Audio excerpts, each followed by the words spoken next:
3월 26일 수요일 새벽 우리가 함께 묵상하실 말씀은 누가복음 15장 11절에서 32절까지의 말씀인데요. 우리 오늘은 25절부터 마지막 절 좀 후반부의 말씀을 같이 읽도록 하겠습니다. 25절에서 32절 같이 읽겠습니다.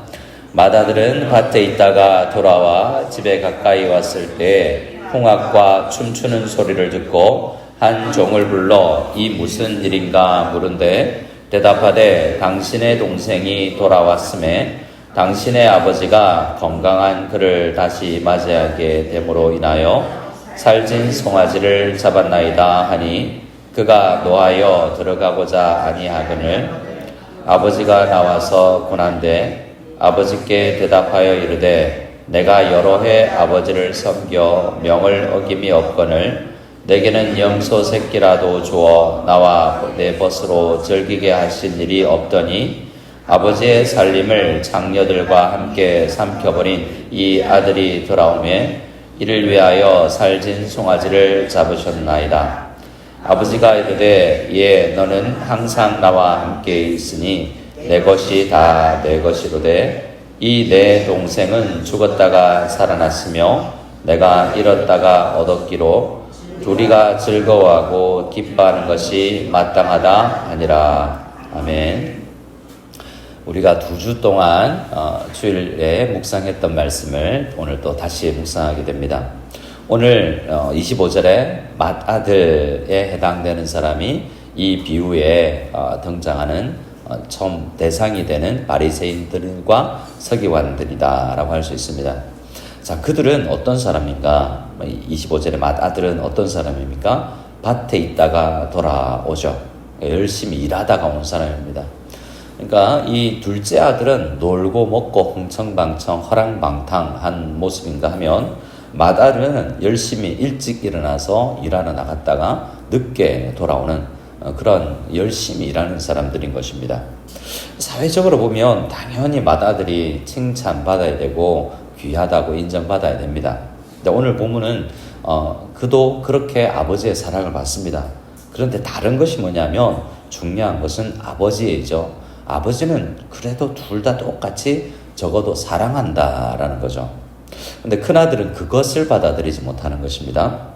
20절 말씀을 보면 이에 일어나 아버지께로 돌아가니라. 아직도 거리가 먼데 아버지가 어떻게 합니까? 둘째 아들을 보고 측은히 여겨 달려가 목을 아프고 입을 맞춥니다. 또 어떡합니까? 22절에 보면 그 아버지는 종들에게 이르되 제일 좋은 옷을 내어다가 입히고 손에 가락지를 끼우고 발에 신을 신기라. 그리고 살진 송아지 끌어다가 잡으라. 우리가 먹고 즐기자. 왜냐하면 이 둘째 아들도 여전히 내가 사랑하는 내 아들이었고 죽었다가 다시 살아났으니 내가 기쁘다. 아픈 아들이, 병이 들었던 아들이, 고생하는 다양한 이유로 병든 우리 아들이 그 나음을 입었다는 것이 얼마나 기쁜가라는 거죠. 사랑은 부부는 둘만 한 사람만 사랑해야 되지만 이 부자 간의 사랑은 아들을 사랑하는 사랑은 아들이 10명이라도 똑같이 사랑하는 것인데 아픈 아들이 더 그래도 지금 현재 더 케어를 받아야 되는 거죠. 근데 그걸 지금 형님은 싫어하고 있지 않습니까? 근데 실제로 우리가 살다 보면 이전에 어떤 드라마에 그런 내용이 있더라고요. 아파트에서 나오는데 엄마가 어린 유치원에서 돌아오는 애기 손을 잡고 가다가 자 공부 안 하면 저 경비 아저씨처럼 된다. 뭐 이런 이야기. 또 공부 안 하면 저기 청소부처럼 된다. 요즘은 그렇지 않죠. 뭐 대기업에서 중역으로 일하다가도 아파트 경비 하시기도 하지 않습니까? 그런데 잘못된 시각이 있는 거죠. 어머니들의 잘못된 시각. 뭔가 아이들에게 충격을 주려고 공부 안 하면 저렇게 된다. 뭐 거지 된다. 이렇게 이야기하는데 시각이 참 잘못되어 있는 것입니다.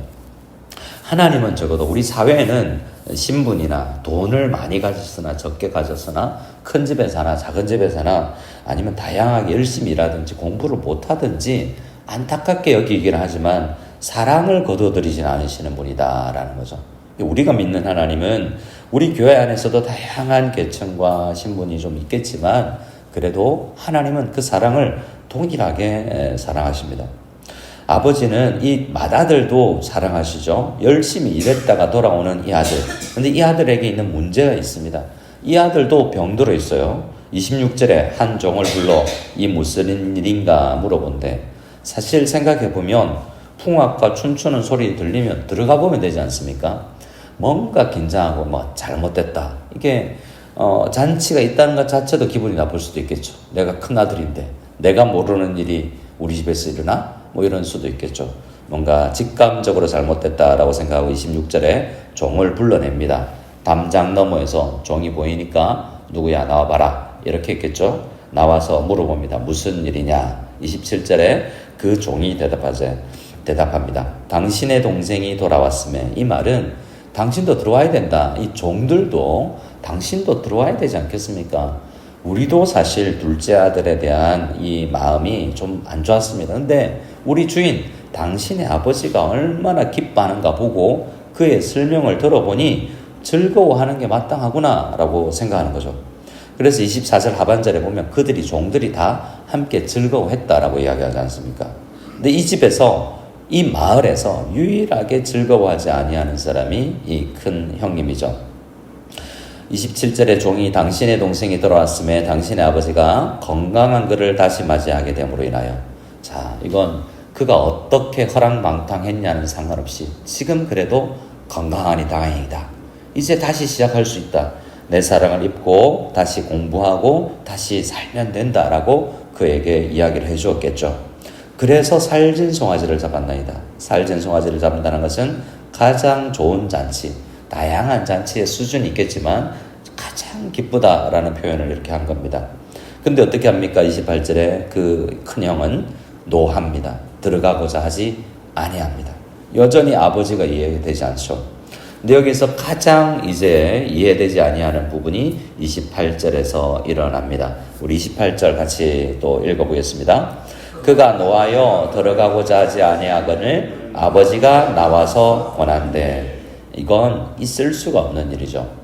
제가 어릴 때도 저희 아버지는 집에 노모, 그리고 저희 할머니를 모시고 사셨는데 저희 할머니가 우리 아버지는 좀 술을 드시고 들어와도 어머니 왔습니다. 꽃줄 필고 반 필면 이렇게 해서 꼭 얼굴 뵙고 인사드리고 지극하게 어머니를 모시는 부분이 있었죠. 과거의 어른들은 아버지 하면 절대로 넘어설 수 없는 선이 있을 정도로 그런 높은 하늘과 같고 또 왕과 같은 지위를 가진 분이 아버지입니다. 이 당시는 더하죠. 아버지를 나오게 해. 이건 있을 수 없는 일이죠. 사실은 하나님 아버지는 그렇습니다. 우리 하늘 아버지는 이 세상에 아버지가 오라 하면 오고 가라 하면 가는 것이지 아버지를 직접 나오게 한다. 이건 저 옆에 있는 왕이라면 경호원들이 가만두지 않을 일이죠. 근데 아버지가 직접 나와서 아들을 권면합니다. 근데 이 아버지의 말도 듣지 않죠. 아버지, 내 거 이렇게 이야기하지 않습니까? 나한테는 염소 새끼라도 주어서 나하고 내 벗으로 이렇게 내게 강조되지 않습니까? 이 말에 어떤 의미가 있습니까? 내가 이만큼 열심히 신앙생활했는데 내가 저들보다 열심히 일했는데 공부했는데 내가 당연히 이거 받아 누려야 되는데 당연한 건 안 주고 왜 저렇게 정말 창녀들과 함께 아버지의 살림을 삼켜버린 이 아들을 대우해 줍니까? 기분 나쁩니다 라고 이야기합니다. 이 아들이 죄로 인하여서 잘못 보고 있는 거죠. 아버지도 오해하고 있고 동생도 잘못 보고 세상을 삐뚤어지게 보고 있습니다. 그런 대상들이 지금 바리새인들과 서기관들이라는 겁니다. 근데 아버지는 오늘 본문은 그 큰아들이 어떻게 했다라는 결과가 없이 그 아버지의 말씀으로 끝이 납니다. 이제 그 다음 결론은 이제 아들에게 달려 있습니다. 회개하고 돌아오는지 안 오는지 우리는 모릅니다. 근데 이러한 결말은 우리에게 질문하는 겁니다. 우리는 어떻게 생각하나? 당신은 어떻게 생각합니까? 라고, 여러분은 어떻게 생각합니까? 라고 누가는 우리에게 질문을 던지는 것입니다. 31절, 32절을 같이 읽겠습니다.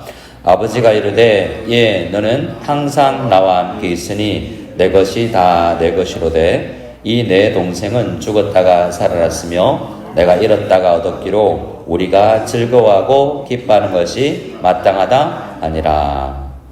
여기에서 묵상하라라고 말하는 것은 특히 31절이라고 생각되는데요. 아버지가 이럽니다. 김 목사야, 누구야? 라고 부르며 너는 항상 나와 함께 있지 않냐? 어떤 것보다 이게 좋은 거다. 너는 염소 새끼 잡을 수 있는 돈, 송아지, 이거 원하니? 근데 내가 너와 함께 있지 않냐? 이게 제일 중요하다라는 겁니다. 그래서 거지 나사로도 아무것도 없고 질병만 있었지만 아버지 하나님께서 나와 함께 계시는구나. 여기 부잣집 문 앞에서 내가 누워 자지만 임마누엘은 나에게 있는 축복이다 라는 그 하나님 아버지가 나와 함께 있는 것, 내가 이렇게 이 땅 살다가 죽어도 하나님 품에 더 가까이 아버지와 있는다는 것은 변하지 않는구나, 더 직접 가까이 사는구나 라는 그러한 생각으로 우리가 신앙생활 하는 것이 중요한 것입니다. 아버지가 나와 함께 계신 것. 근데 이런 결말은 요나서에도 나옵니다. 요나서 4장을 보면 요나가 하나님 아버지를 싫어하죠. 아니 저기 니느웨요? 나 그 나라 절대로 안 갑니다. 그 나라에 설교했는데 돌아온 거 보고도 그들이 회개하니까 아버지 하나님께 여호와께 기도합니다. 내가 이럴 줄 알고 내가 니느웨를 안 갔는데 이럴 줄 알았습니다 라고 이야기할 때 요나서는 이렇게 끝납니다. 요나서 4장 10절을 제가 읽어드립니다. 여호와께서 이르시되 네가 수고도 아니하였고 재배도 아니하였고 하룻밤에 났다가 하룻밤에 말라버린 이 박넝쿨을 아꼈거든. 하물며 이 큰 성읍 니느웨에는 좌우를 분별하지 못하는 자가 12만여 명이요 가축도 많이 있나니 내가 어찌 아끼지 아니하겠느냐 하시니라 라는 말씀으로 끝이 납니다. 요나가 회개했을까요? 우리는 모릅니다. 질문으로 끝이 나죠. 오늘 말씀도 마찬가지로 내가 너와 함께 있는 거야. 나는 좋은데 너는 좋으니? 라는 말씀으로 끝이 납니다. 요한일서 4장에 사랑하는 자들아 우리가 서로 사랑하자 라고 이야기합니다. 하나님 사랑을 회복해야 우리가 서로 사랑할 수 있습니다. 이웃을 사랑하지 아니하는 자, 성도를 사랑하라고 한 교회에 묶어줬는데 이래서 그가 싫고 저래서 그가 싫고 이래서 냄새나고 저는 나보다 열심히 일하지 않고 그래서 서로 사랑하지 못하면 하나님도 사랑하는 게 아니지 않겠니? 사랑하는 자들아 하나님이 이같이 우리를 사랑하셨은즉 우리도 서로 사랑하는 것이 마땅하도다라고 이야기하고 있습니다.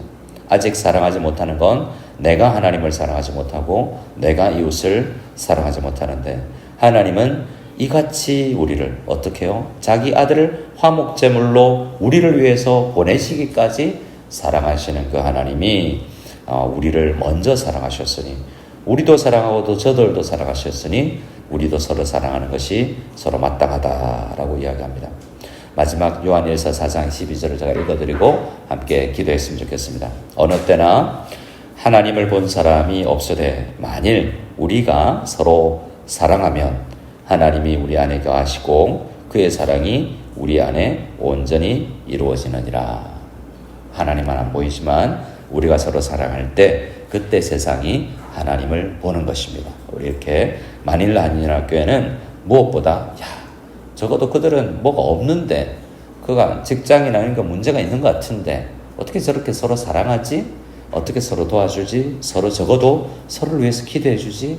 이런 참 기도와 사랑이 넘치는 교회구나라는 소문이 우리 필리핀 땅 안에 많이 흘러 넘치기를 소원합니다. 아멘. 오늘은 가정과 건강, 생업과 자녀를 위하여 기도하는 날입니다. 수요일은 또한 수요 예배가 있는데요.